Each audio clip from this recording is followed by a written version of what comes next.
أعوذ بالله من الشيطان الرجيم.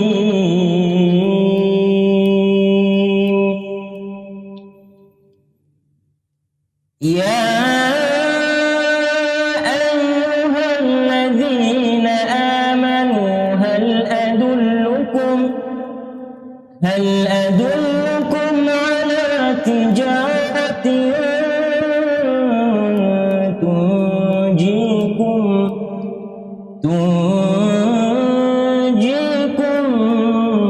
من عذاب أليم.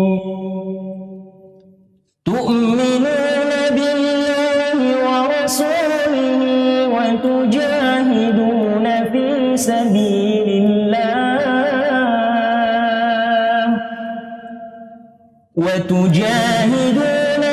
سبيل الله بأموالكم وأنفسكم،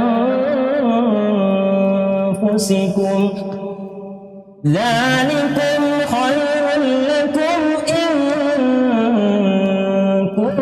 كنتم تعلمون.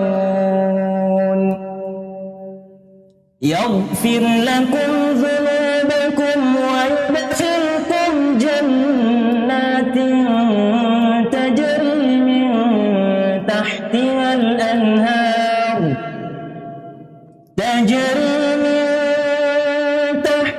الأنهار ومساكن طيبة في جنات عدن، ذلك الفوز العظيم.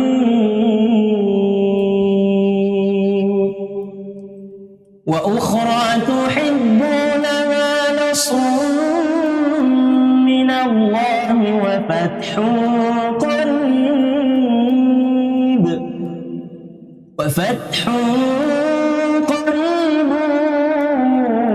وبشر المؤمنين. يا أيها الذين آمنوا كونوا أنصار الله كما قال عيسى بن مريم للحواريين من أنصاري إلى الله؟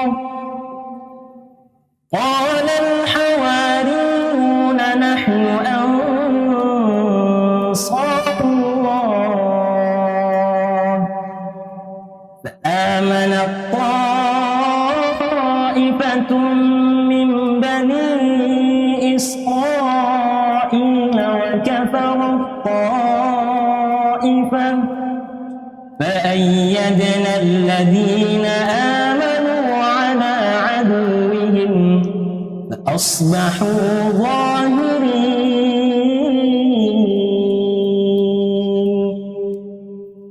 بسم الله الرحمن الرحيم. إنا أنزلناه في ليلة القدر وما أدراك ما ليلة القدر. ليلة القدر خير من ألف شهر. تنزل الملائكة والروح فيها بإذن ربهم من كل أمر.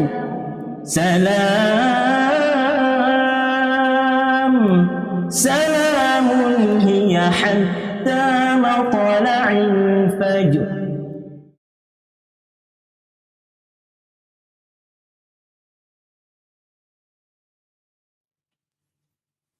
أعوذ بالله من الشيطان الرجيم.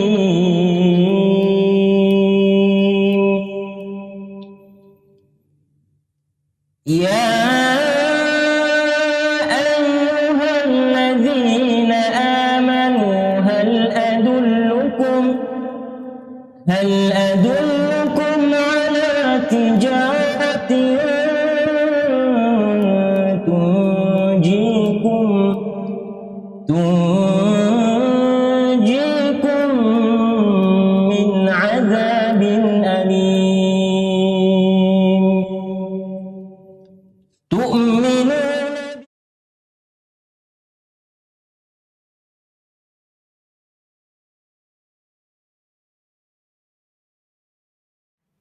Assalamualaikum warahmatullahi wabarakatuh.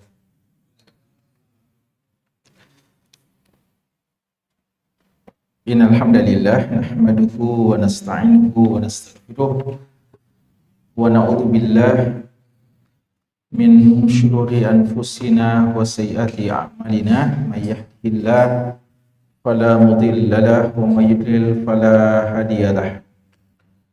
Wa asyhadu an la ilaha illallah wahdahu la syarika lah wa asyhadu anna Muhammadan abduhu wa rasuluh. Allahumma sholli ala Muhammadin wa ala alihi wa sahbihi wa man ihtada bihadihi wa iqtafa atharahu wastana bi sunnatihi ila yaumiddin, amma ba'd. Para hadirin, bapak-bapak dan ibu sekalian, hafizakumullah ta'ala jami'an. Alhamdulillah, pada malam hari ini, di malam Sabtu, di malam ke 30 bulan Dzulhijjah, atau mungkin malam pertama di bulan Muharram, ya, belum ada informasi yang lengkap tentang hasil ru'yatul hilal, ya, apakah sudah masuk 1 Muharram atau belum, ya. Jadi sejak tadi beberapa tim ru'yatul hilal telah mengadakan ru'yatul hilal, dan mudah-mudahan sebentar kita akan kumpulkan informasi untuk kita melihat, ya, apakah kita sudah masuk di 1 Muharram 1444 Hijriah ataukah kita sempurnakan menjadi 30 Dzulhijjah 1443 Hijriah.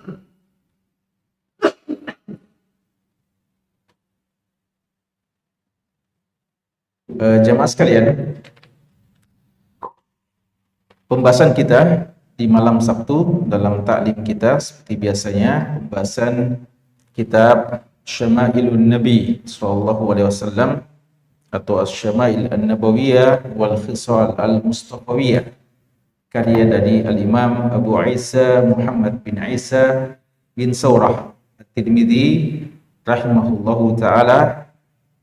Dan alhamdulillah kita masih dalam pembahasan tentang sifat lauk pauk, jenis-jenis lauk pauk dari Rasulullah SAW. Cukup lama kita membahas bab ini karena memang hadis ini termasuk, atau bab ini termasuk bab yang paling banyak hadis-hadisnya yang dicantumkan oleh Imam Tirmidzi rahimahullah ta'ala. Dan kita sudah jelaskan yang lalu bahwa itu suatu hal yang wajar, ya, karena Nabi kita SAW di masa kenabiannya hidup selama 23 tahun. Tentu saja dalam masa 23 tahun berapa banyak, ya, seseorang mengonsumsi makanan.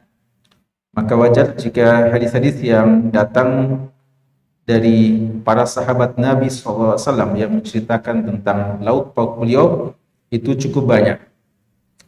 Dan malam hari ini insya Allah kita akan menyempurnakannya, ya. Dan malam ini insya Allah kita akan bisa selesaikan hadis-hadis ya dalam bab kita ini. Pada pembahasan kita yang paling terakhir kita sudah membaca hadis tentang kisah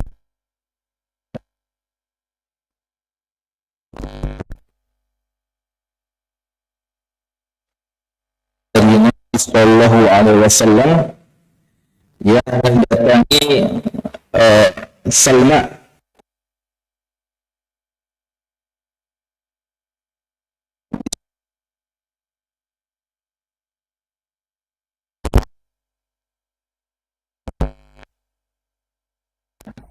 SAW, Hasan bin Ali dan Abdullah bin Abbas dan Abdullah bin Ja'far radhiyallahu taala anhum jami'an.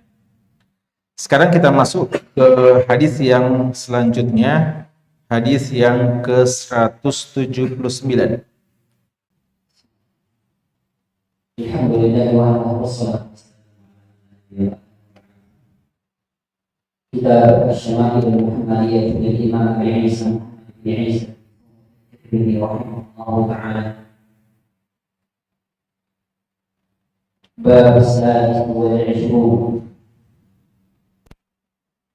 باب ما جاء في صفة إدام رسول الله صلى الله عليه وسلم. الحديث 79 بعد 100. قال الإمام الترمذي رحمه الله تعالى: مدى قال حدثنا سفيان عن الأسود بن قيس عن نبيح العنزي عن جابر بن عبد الله الأنصاري رضي الله عنه قال: أتانا النبي صلى الله عليه وسلم في منزلنا فذبحنا له شاة فقال: كأنهم علموا أننا نحب اللحم وفي الحديث قصة. Ya. Hadis yang pertama yang kita bahas malam hari ini atau hadis yang ke-179 dari kitab Asy-Syama'il. Hadis yang datang dari sahabat yang mulia Jabir bin Abdullah radhiyallahu taala anhuma. Beliau mengatakan, Atana an-nabiyyu sallallahu alaihi wasallam. Kami didatangi oleh Nabi sallallahu alaihi wasallam. Kami dikunjungi oleh Nabi sallallahu alaihi wasallam fi manzilina, di rumah kami. Fadabahna lahu syatan, maka kami menyembelih untuk beliau, untuk menjamu Nabi sallallahu alaihi wasallam syatan, seekor domba. Faqal, lalu Nabi sallallahu alaihi wasallam mengatakan ketika beliau melihat perjamuan itu, beliau mengatakan ka'annahum, seakan-akan mereka, artinya sang tuan rumah, alimu, tahu, anna, bahwasanya kami nuhibbul lahma, suka makan daging. Wa fil hadisi qissah, dan hadis ini punya kisah, ya. Jadi hadis ini adalah potongan dari hadis yang cukup panjang yang menceritakan kisah tentang sebab datangnya Nabi sallallahu alaihi wasallam ke rumah Jabir bin Abdullah. Hadisnya diriwayatkan oleh Imam Ahmad rahimahullah taala, ya kami bacakan sebelum kita jelaskan beberapa faedah dan pelajaran dari hadis ini.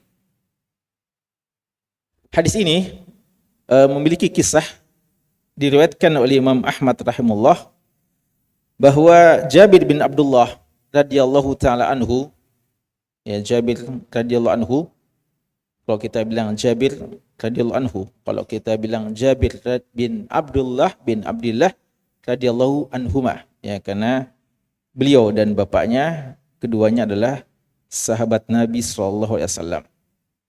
Satu hari kata Jabir, ataitun Nabiyya sallallahu alaihi wasallam, saya mendatangi Nabi sallallahu alaihi wasallam, asta'inuhu fi dainin kana ala abi, saya minta tolong kepada Nabi sallallahu alaihi wasallam terhadap utang yang mana bapak saya punya utang.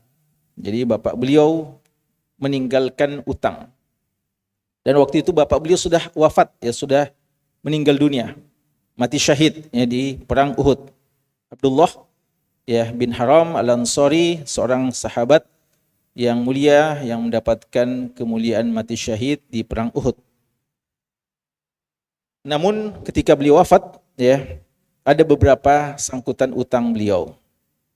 Dan orang-orang yang berpiutang dengannya menagih Jabir, ya. Jabir waktu itu belum sanggup untuk menyelesaikan semuanya, ya. Maka beliau minta tolong kepada Nabi SAW untuk membantu beliau. Membantu ini entah untuk bantu ringankan, cari yang bisa bantu, atau dalam riwayat Imam Ahmad dijelaskan bantu untuk memahamkan kepada mereka-mereka yang punya piutang untuk bisa menangguhkan dulu, ya menangguhkan tempo utang piutang tersebut. Karena mungkin sudah jatuh tempo, namun beliau belum bisa untuk menyelesaikannya. Maka beliau minta tolong kepada Nabi SAW untuk bisa memahamkan kepada mereka. Qala faqala atikum. Mendengarkan permintaan tersebut. Ya, jadi ketika Nabi kita SAW mendengarkan permohonan dari Jabir, maka beliau mengatakan, berjanji kepada Jabir, atikum, saya akan datang ya ke rumahmu. Qal faraja'tu, maka kata Jabir, saya pulang ke rumah. Faqultu lil mar'ah, saya katakan kepada mar'ah, maksudnya istri beliau, la tukallimi Rasulullah sallallahu alaihi wasallam. Nanti kalau Rasulullah datang, jangan kamu ajak beliau bicara. Wala tas'alihi, dan jangan minta macam-macam ya kepada beliau. Ya, kita akan didatangi oleh Rasulullah sallallahu alaihi wasallam. Nanti kalau beliau datang, jangan kamu bicara sesuatu kepada beliau dan jangan minta apa-apa kepada beliau. Qal, kata Jabir, fa'atana fadabahna lahu dajina. Ya, maka beliau akhirnya datang sesuai dengan janjinya, maka kami sembelihkan untuk beliau dajinan, ya, unggas atau makanan, ya, daging sembelihan. Ya, kalau dalam riwayat yang kita baca tadi adalah syah, ya, kambing atau domba. Dajin itu bisa bermakna unggas ya, bisa juga kadang ayam dan yang lainnya, tapi kalau kita mau taufik dengan riwayat yang tadi adalah kambing. Dan intinya adalah makanan daging ya, daging. Kana lana, yang memang kami punyai, ya kami miliki, kata Jabir. Faqal, maka kata Nabi SAW, ya Jabir, wahai Jabir, ka'annakum araftum hubbana al-laham. Seakan-akan kamu ini tahu bahwa kami suka daging. Ya, Masya Allah, perjamuanmu ini, makanan yang kamu siapkan adalah daging, sebagaimana yang kami sukai. Ya.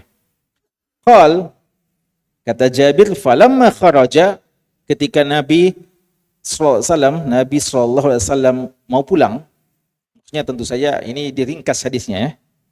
Ya, selesai urusannya sesuai dengan permintaan Jabir, yang bagaimana Nabi kita SAW menyelesaikan kebutuhan beliau untuk bisa minta tangguh dalam pembayaran utangnya kepada mereka-mereka yang punya piutang.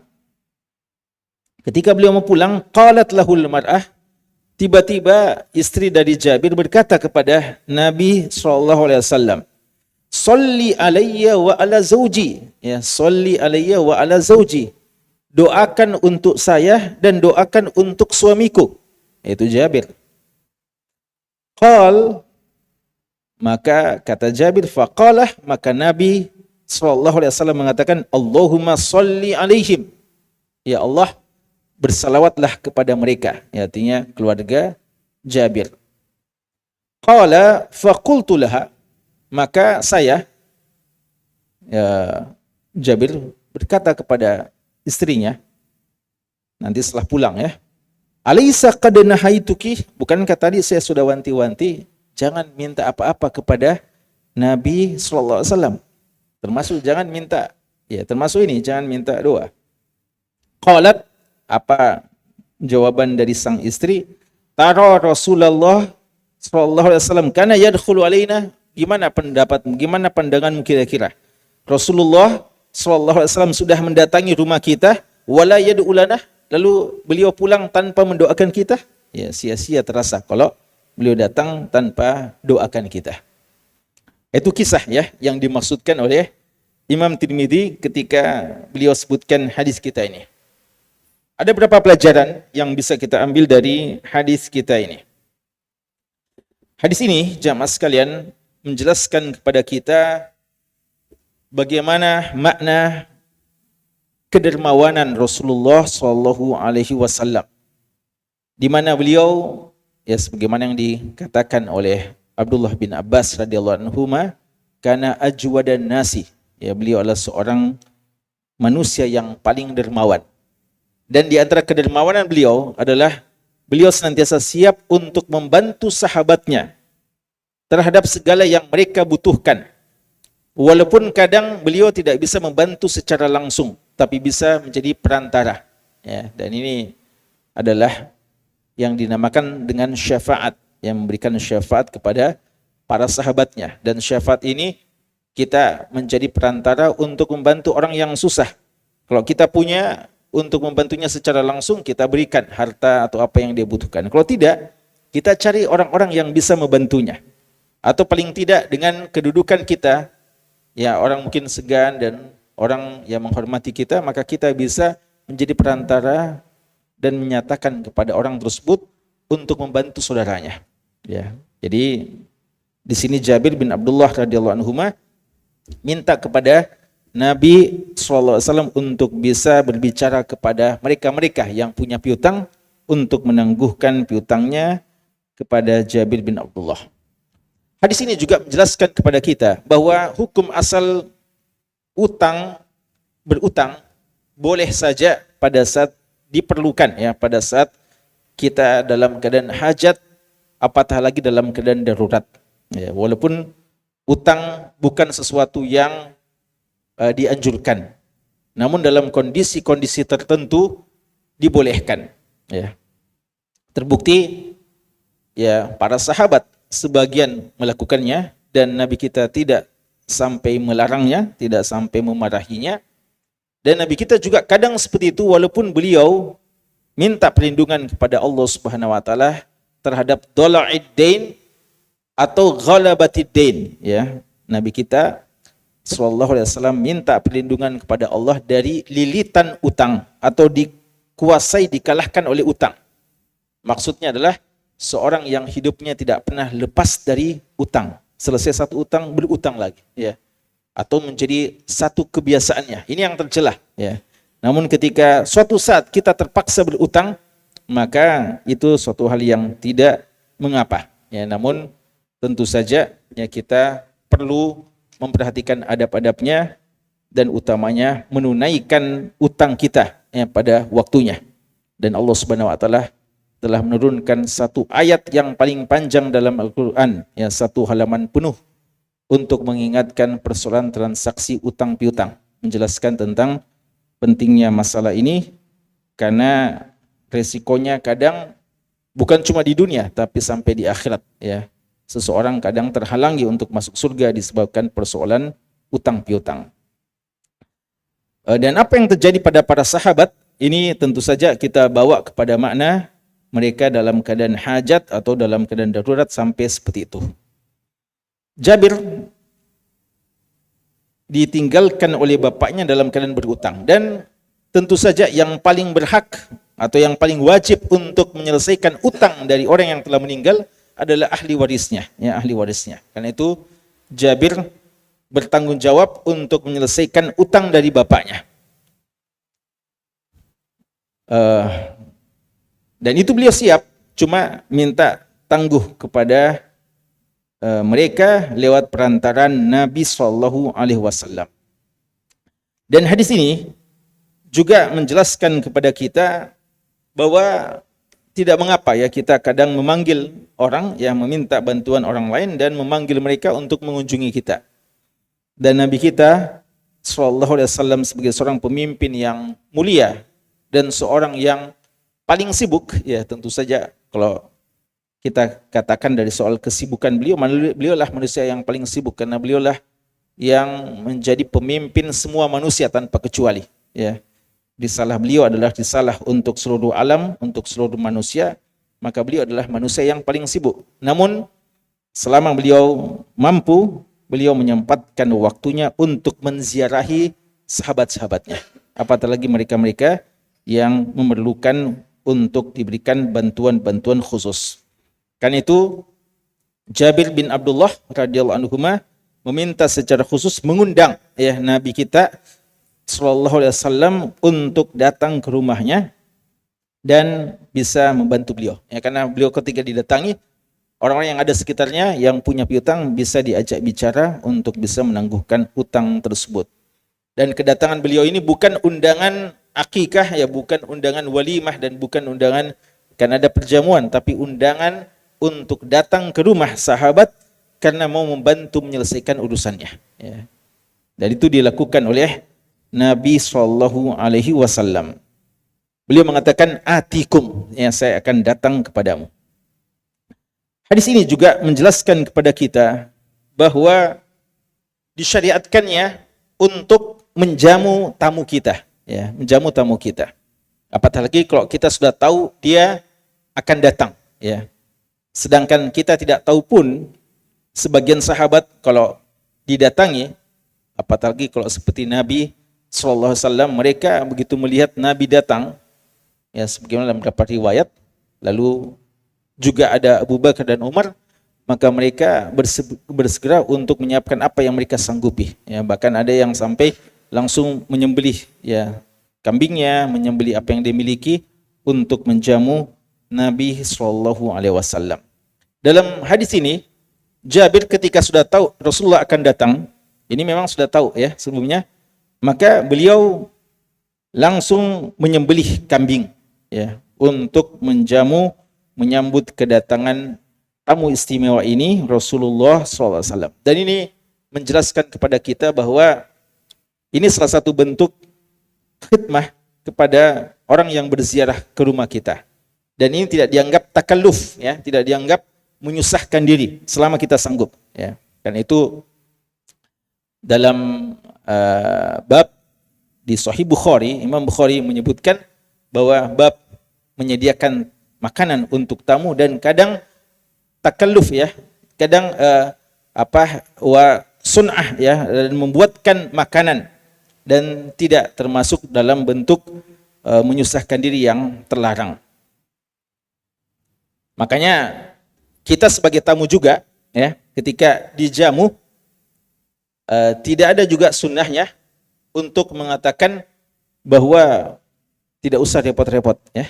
Jadi Nabi kita ketika dibuatkan seperti itu, ya, beliau datang langsung, sahabatnya sembelih kambing apa semuanya, beliau tidak marahi sahabat, beliau biarkan, ya, beliau biarkan sang tuan rumah menyiapkan apa saja yang disanggupinya. Jadi tidak ada larangan untuk seperti itu.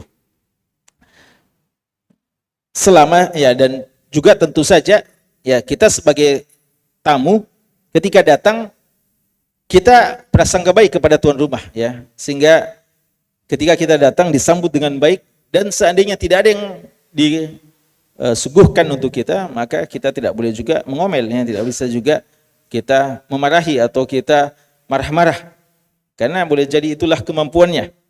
Sebagaimana kalau ternyata dia juga menyuguhkan sesuatu yang istimewa, maka kita biarkan, ya, kita biarkan dia dengan apa yang disuguhkannya.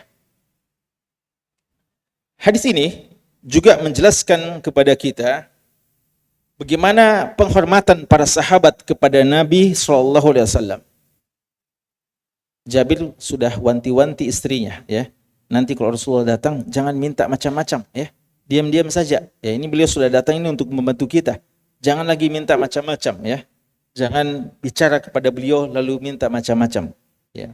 Mungkin karena tahu bosnya biasanya wanita, ya, minta, ya, hal-hal yang seperti itu. Sang istri ketika diingatkan diam-diam saja, ya. Beliau tidak bilang, ya, insya Allah nanti dilihat, ya. Tapi beliau diam-diam, ya. Dan ternyata ketika sudah datang lalu dijamu Nabi kita sallallahu alaihi wasallam, apa yang dikatakan sang tamu? Nah, ini juga di antara adab, ya, memuji apa yang disuguhkan kepada kita. Jadi ini sifat Rasulullah, ya. Beliau selalu memuji makanan dan tidak mencela makanan. Bahkan seperti yang kita sudah bahas, beliau sampai memuji cuka dan apa saja yang disiapkan untuk beliau.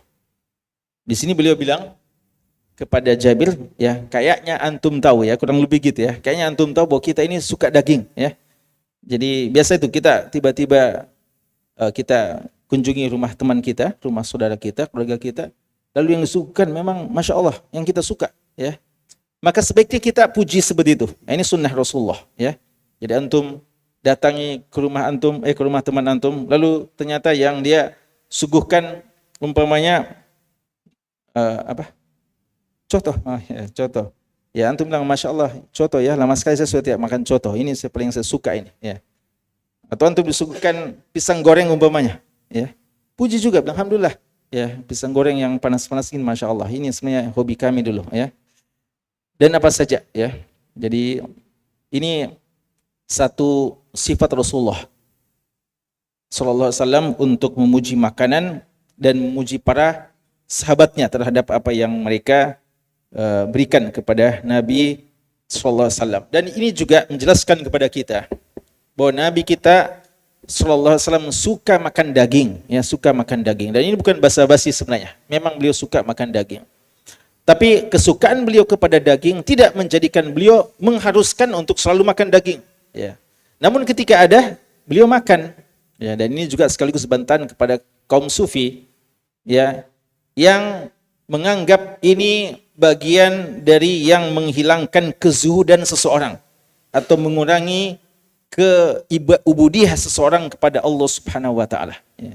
Maka kaum sufi yang ekstrim itu, ya, kalau kita baca kisah-kisah mereka, sebagian mengharamkan hal bersenang-senang yang halal, yang sampai makan daging dan yang lainnya. Padahal Nabi kita sallallahu alaihi wasallam makan daging, ya, walaupun beliau zuhud, tapi dan bukti kezuhudannya kalau tidak ada beliau tidak menuntut dan beliau tidak cari-cari. Tapi yang ada, ketika ada maka beliau makan. Dan begitulah kita dalam menyikapi dunia ini. Kelezatan-kelezatan dunia, halal yang halal dalam dunia yang enak, selama dia halal maka kita tidak menolaknya, tapi tentu saja tidak berlebihan dan tidak menjadikan itu orientasi kita, ya. Tapi ketika datang maka kita menerima dan kita menikmatinya dan kita mensyukuri apa yang Allah berikan kepada kita. Kemudian jemaah sekalian, hadis ini juga menjelaskan kepada kita bagaimana para sahabat memanfaatkan pertemuan mereka dengan Nabi sallallahu alaihi wasallam untuk minta doa kepada Nabi sallallahu alaihi wasallam. Dan ini menunjukkan disyariatkannya bertawassul kepada orang-orang soleh dengan doa-doa mereka. Ya, bertawassul kepada orang-orang soleh dengan doa-doa mereka. Dan ini kita katakan orang soleh dan tidak khusus kepada Nabi sallallahu alaihi wasallam. Memang betul dalam hadis ini terjadi pada Nabi kita sallallahu alaihi wasallam. Tapi persoalan minta doa tidak menjadi kekhususan Nabi kita sallallahu alaihi wasallam. Beda dengan persoalan tabarruk, ya. Persoalan tabarruk mengambil berkah dari ludah beliau, mengambil berkah dari keringat beliau, mengambil berkah dari rambut beliau dan segala apa yang ada pada beliau itu memang khusus untuk beliau. Tidak pernah sahabat lakukan kepada selain Nabi Muhammad sallallahu alaihi wasallam. Tidak dilakukan kepada Abu Bakar, Umar dan yang lainnya. Adapun masalah doa ini, para sahabat saling minta doa satu sama lain di antara mereka kepada Rasulullah, kepada Abu Bakar juga, dan kepada Umar, dan kepada orang-orang soleh lainnya. Selama mereka masih hidup. Karena kalau sudah tidak hidup, meninggal, kepada Rasulullah saja kita tidak dianjurkan. Dilarang kita berdoa kepada yang sudah meninggal.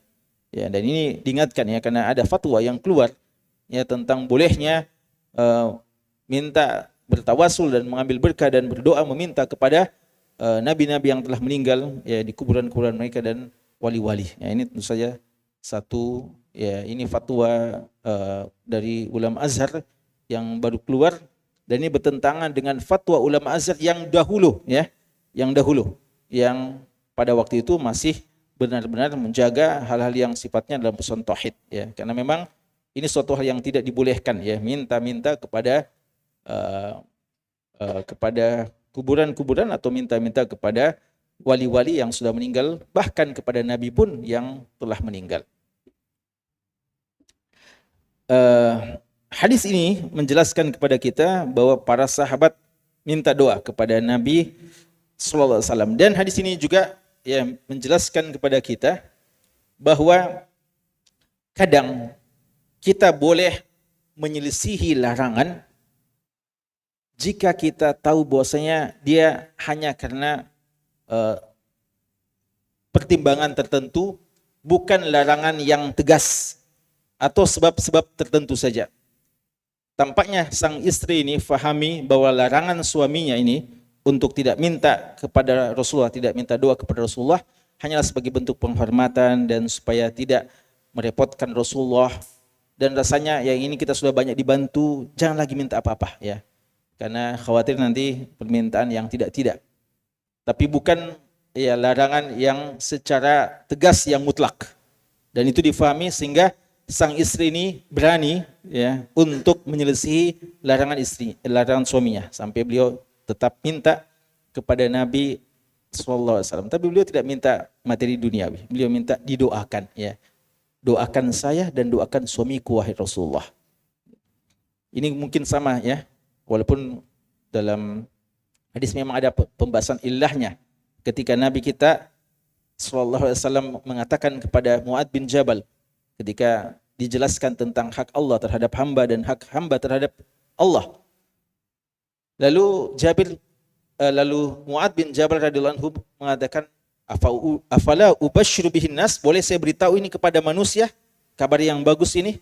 Beliau bilang jangan, agar mereka tidak bertawakul, ya mereka tidak itikal, mereka tidak mengandalkan hal yang seperti ini, lalu mereka tidak bersungguh-sungguh lagi untuk melakukan kebaikan-kebaikan. Jadi mereka hanya mengandalkan kewajiban lalu sudah mengharapkan surga. Tapi akhirnya Mu'adz bin Jabal menyampaikan hadis tersebut ketika menjelang kematian beliau. Karena beliau khawatir jangan-jangan termasuk orang yang menyembunyikan ilmu. Beliau fahami larangan Rasulullah itu jika ada mudaratnya ya. Kalau mereka orang-orang ketika mendengarkan hadis ini menjadikan hadis ini sebagai alasan untuk memudah-mudahkan syariat. Namun jika tidak maka tidak mengapa. Jadi kadang ya hal-hal yang seperti itu bisa difahami dari siyak dari arah pembicaraannya.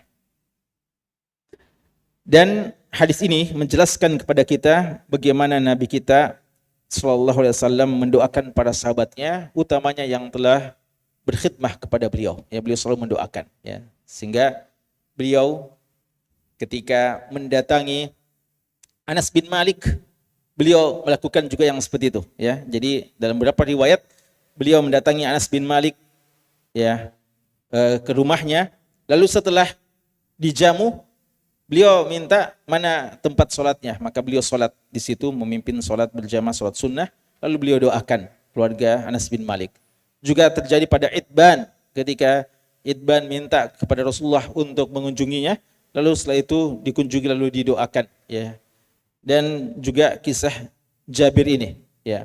Dan juga ketika Rabi'ah bin Ka'ab al-Aslami berkhidmat kepada beliau, menyiapkan ya tempat wudhu untuk Rasulullah, dan berkhidmat malam itu, lalu Nabi kita SAW mau membalas jasa kebaikan dari Rabi'ah, mengatakan minta apa yang kamu mau minta. Ya, dan ini satu sifat yang sangat mulia dari Nabi SAW, membalas kebaikan dari sahabat-sahabatnya, walaupun sahabat-sahabatnya melakukan itu semua sebagai bentuk cinta dan penghormatan serta khidmah kepada Nabi SAW.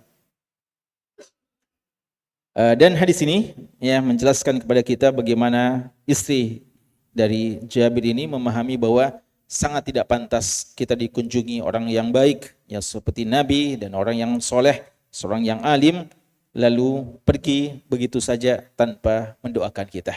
Ya, ini satu prinsip yang bagus ya, sangat tidak pantas ada orang mulia, ada orang yang punya ilmu, ada orang yang punya kesolehan yang mungkin memiliki doa-doa yang mustajab datang lalu kita tidak mengambil manfaat darinya. Ya, tafadhal.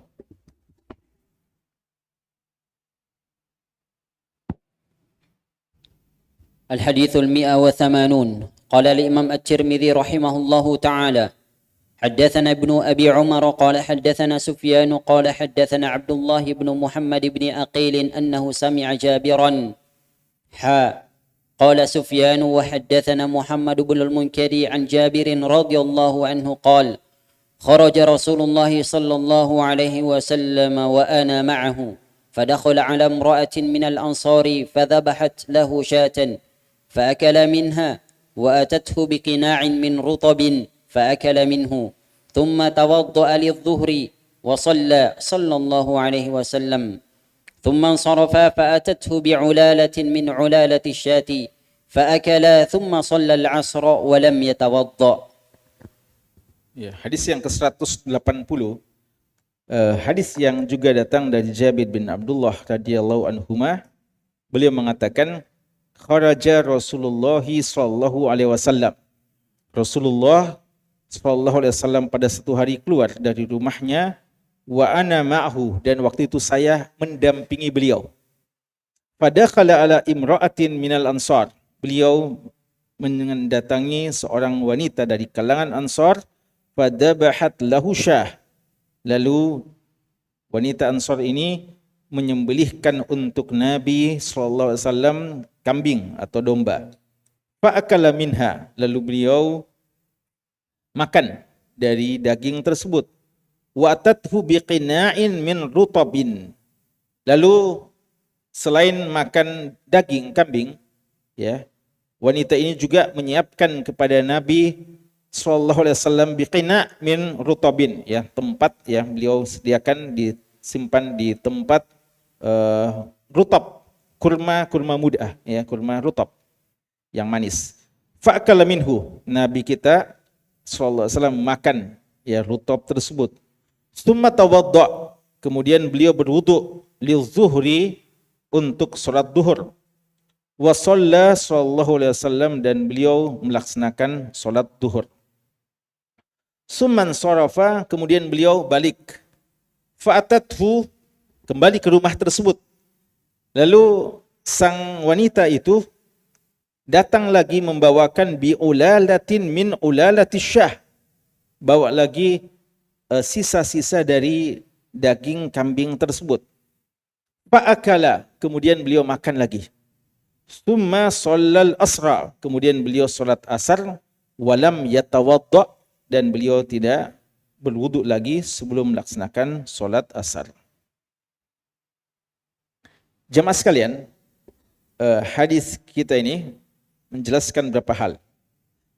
Pertama, bagaimana kemuliaan Jabir bin Abdullah radhiyallahu anhuma yang menemani Nabi kita sallallahu alaihi wasallam. Ya, ini di antara kebiasaan para sahabat, memanfaatkan kesempatan-kesempatan untuk bisa mendampingi dan menemani Rasulullah sallallahu alaihi wasallam. Dan sebagian ulama mengatakan hadis ini menjelaskan bagaimana penghormatan Jabir kepada Rasulullah. Ya, di sini Jabir tidak mengatakan bahwa kharajtu wa kana Rasulullah ma'i, saya keluar dan Rasulullah bersama dengan aku. Tapi beliau bilang Rasulullah keluar dan saya bersama dengan beliau. Artinya saya mendampingi beliau.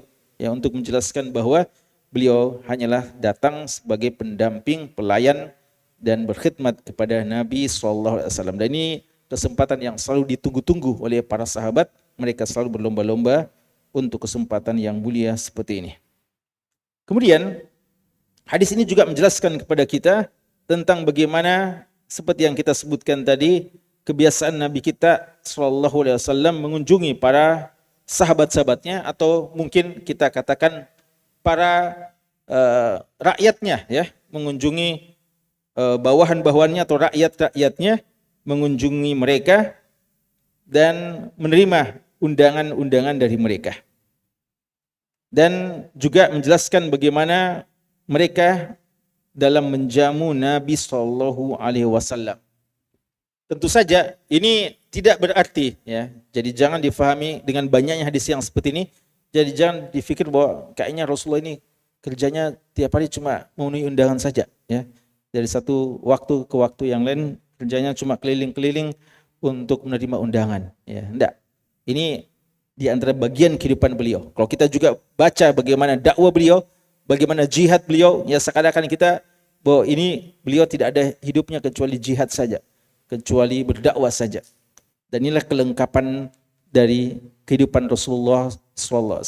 Kalau dilihat beliau sebagai seorang pemimpin negara, dilihat dari sebagaimana beliau menjadi seorang pemimpin para da'i dan komandan dalam medan jihad, juga kita akan baca bagaimana beliau bersama dengan rakyatnya, bagaimana beliau bersama dengan istri-istrinya, dan bagaimana beliau, ya, menjadi pelayan untuk umatnya.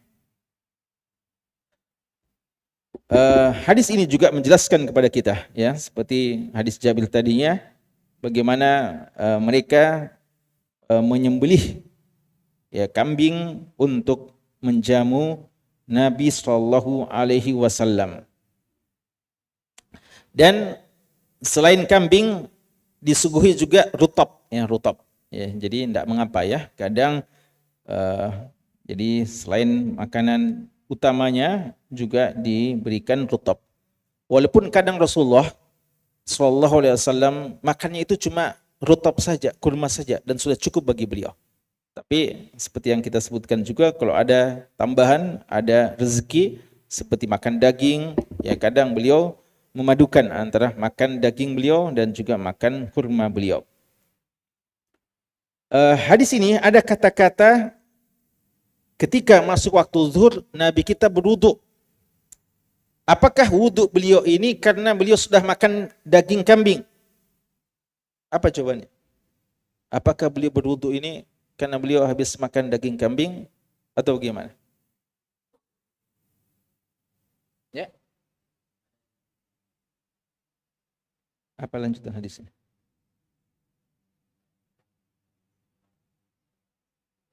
Iya.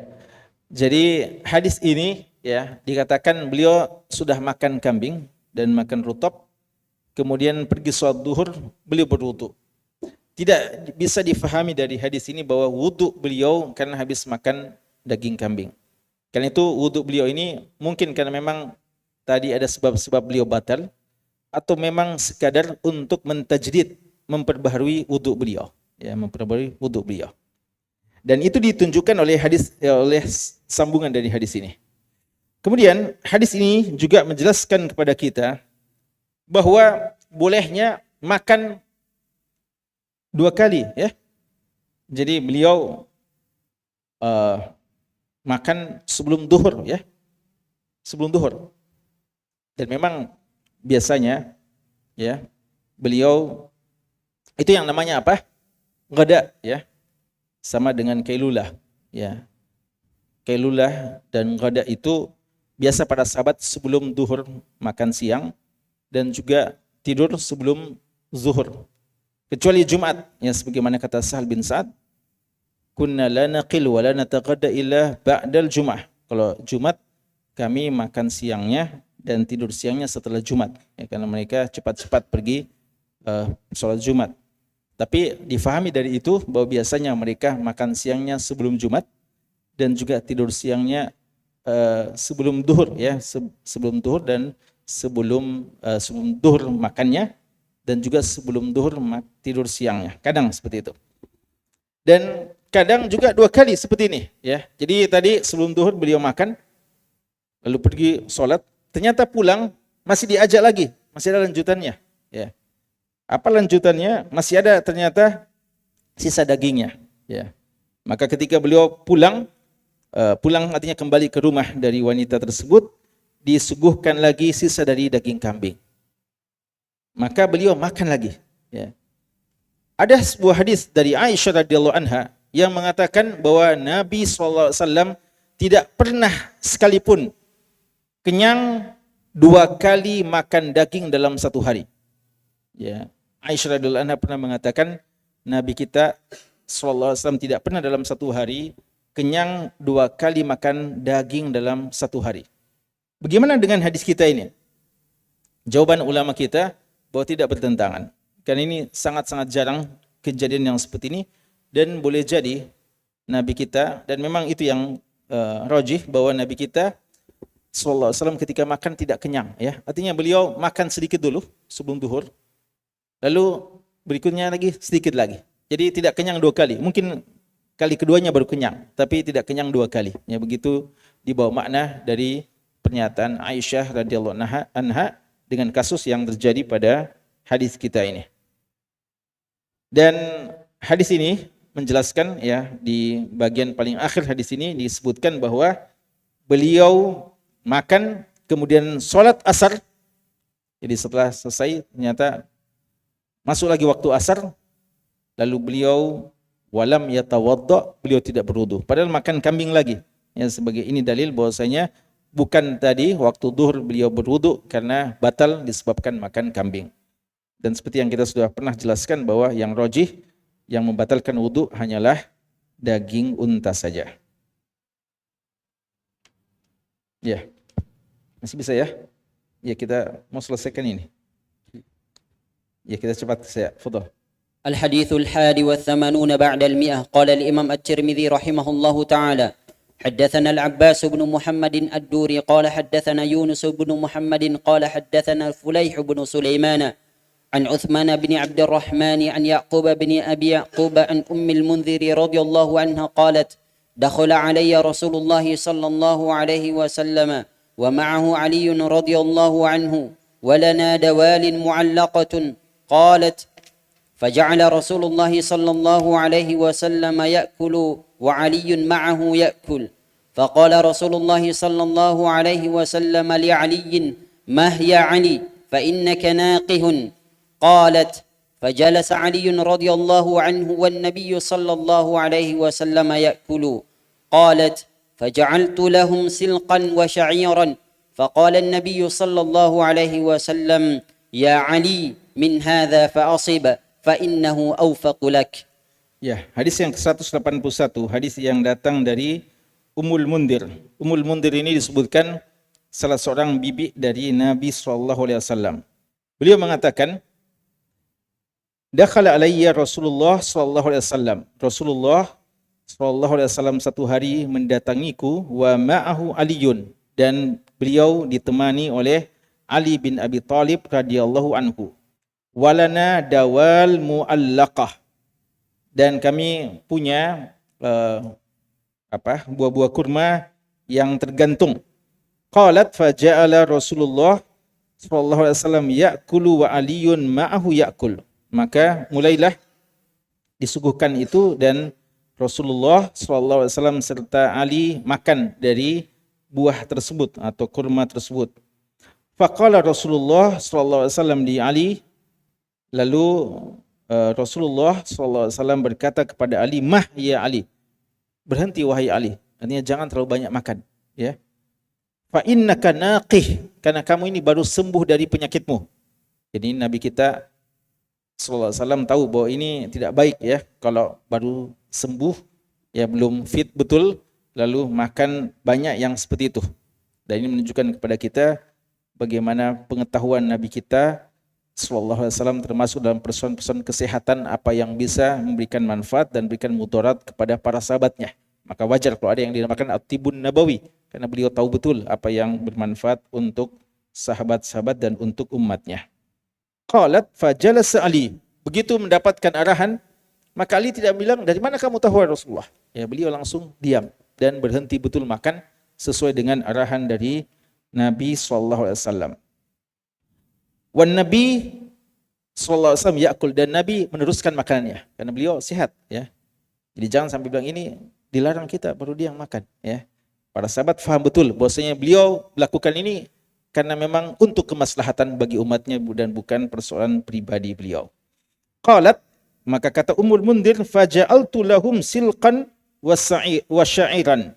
Lalu saya bawakan lagi untuk mereka, untuk tamu-tamu itu, luhum silqan wa sya'iran. Faja'altu luhum silqan wa sya'iran. Saya bawakan lagi silqan, ini tumbuh-tumbuhan, ya, tanam-tanaman seperti umbi-umbian, ya. Jadi ada semacam daun-daunan.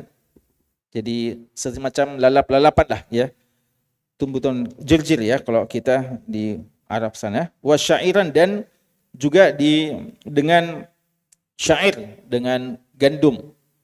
Faqala Nabi sallallahu alaihi wasallam, berkata Nabi sallallahu alaihi wasallam li Ali, kepada Ali, min hadza fa'sib. Ini bagus ini untuk kamu ini yang baru sembuh. Ini makan ini. Ya, jadi tadi dilarang, lalu ketika disuguhkan menu yang lain, ya, dari daun-daunan itu, maka ya beliau bilang makan ini. Dan para ulama kita menyebutkan memang ini sangat baik, ya, untuk kesehatan. Fa inna hadza awfaq laka, karena ini lebih cocok bagimu yang baru sakit, ya, baru sembuh dari penyakit, ya. Fadhal. الحديث الثاني والثمانون بعد المئة قال afwan, ya, atau Anda baca saya langsung, ya, ya, karena waktu ini, ya. Hadis yang datang dari Aisyah Ummul Mukminin, hadis yang ke-182. Beliau mengatakan, karena Nabi sallallahu alaihi wasallam adalah Nabi sallallahu alaihi wasallam ya'tini, mendatangiku, fayaqul, dan mengatakan, a'indaka ghada, a'indaki ghada, ada makan pagimu atau makan siang, makan yang disiapkan. fa aqulu la, saya mengatakan tidak ada. Qalat fa yaqulu inni shaim. Lalu kata Nabi kita sallallahu alaihi wasallam, kalau gitu saya berpuasa. Fa atani yauman, lalu satu hari beliau datang lagi, fa qultu ya Rasulullah, wahai Rasulullah, innahu uhdiyat lana hadiyah, dihadiahkan kepada kita hadiah. Qala ma hiya, beliau bilang apa itu? Dikatakan hais. Hais ini kurma yang dicampur ya, yang sudah ditumbuk, yang dicampur dengan tepung ya, dan disuguhkan. Ini termasuk makanan yang sangat enak ya. Hais. Qala ama inni asbahtu shaima, tadinya saya niat puasa sunnah. Qalat tsumma akal, akhirnya beliau berbuka. Ya, singkatnya hadis ini menjelaskan kepada kita bahwa orang yang berpuasa bolehnya orang yang berpuasa sunnah nanti niat pada pagi harinya, tidak harus berniat sejak sebelum masuk waktu subuh. Berbeda dengan puasa wajib, harus berniat sejak malamnya sebelum terbit waktu fajar. Adapun puasa sunnah boleh nanti kita niatkan pagi harinya. Ya, seperti Nabi kita sallallahu alaihi wasallam mau cari makan tapi tidak ada, akhirnya beliau niat puasa sunnah. Sebagaimana orang yang puasa sunnah boleh berbuka. Ya, beliau datang dan ternyata beliau berpuasa, tapi ternyata ada makanan yang ditawarkan, ada hadiah, dan beliau menerima hadiah dan akhirnya beliau mengonsumsinya. Hadis yang terakhir, hadis ke-183, hadis yang datang dari Yusuf bin Abdullah bin Salam. Beliau mengatakan, Ra'aitun Nabiyya sallallahu alaihi wasallam, saya melihat Nabi sallallahu alaihi wasallam akhadha kisratan, mengambil potongan min khubzis syair, dari potongan roti, fa wada 'alaiha tamrah, lalu beliau letakkan di roti itu kurma, wa qala hadi idamu hadi wa akal. Beliau mengatakan roti itu campurannya adalah kurma, lalu beliau memakan. Tapi hadis ini ada kelemahannya ya, hadis ini ada kelemahannya. Yazid bin Umayyah yang ada dalam sanad ini seorang yang dikatakan majhul. Oh, yang paling terakhir ternyata ya, hadis Anas bin Malik radhiyallahu anhu, beliau mengatakan adalah Rasulullah sallallahu alaihi wasallam yujibuhu as-suful. Beliau suka as-suful. Apa itu as-suful? Kata Abdullah bin Abdurrahman, Imam Darimi, perawi hadis ini, guru dari Imam Tirmidzi, Imam Darimi mengatakan ma baqiya minat ta'am, apa yang tersisa dari makanan, yaitu hal yang paling sisa, yang terakhir, yang melekat di periuk itu. Ya, jadi daging ya. Jadi kalau nasi biasa kerak ya, kerak nasi. Tapi maksudnya makanan-makanan jadi daging atau apa yang nempel di periuk, di wajan atau panci ya. Kenapa disuka? Ya, sebagian ulama kita mengatakan karena itu yang paling matang ya, yang paling matang ya. Jadi paling dijamin matangnya ya. Jadi masaknya ya. Tapi kalau hangus ya dia. Tapi Rasulullah menyukainya. Ya, Rasulullah sallallahu alaihi wasallam menyukainya. Ya, beliau suka hal itu, dan ini juga menunjukkan kesederhanaan beliau dan menunjukkan bahwa beliau selalu makan apa saja yang tersedia bagi beliau selama adalah sesuatu yang halal. Ini jamaah sekalian ya, hadis-hadis yang akhirnya bisa kita selesaikan terkait dengan lauk pauk dari Nabi kita sallallahu alaihi wasallam. Wallahu ta'ala alam, sallallahu ala nabiyina Muhammad wa ala alihi wa sahbihi wasallam, walhamdulillahi rabbil alamin.